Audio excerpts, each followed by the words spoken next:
Here it is, the Digi TX40. The heart of this router is its robust 5G modem, which supports non-standalone and standalone networks as well as existing 4G LTE networks.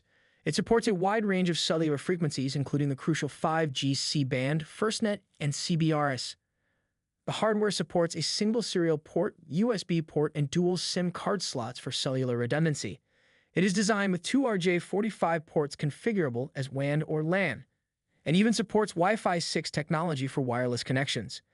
Encased in a sturdy aluminum IP64 enclosure, this router can withstand challenging environments, operating in temperatures ranging from -29 degrees Fahrenheit to 165 degrees Fahrenheit. Swapping out antennas is a breeze thanks to the FACRA connectors, of which there is one for GNS, two for Wi-Fi, and four for cellular. Since this is built mainly for in-vehicle use, it comes with a DC terminal block where you can attach power between 7 and 36 volts.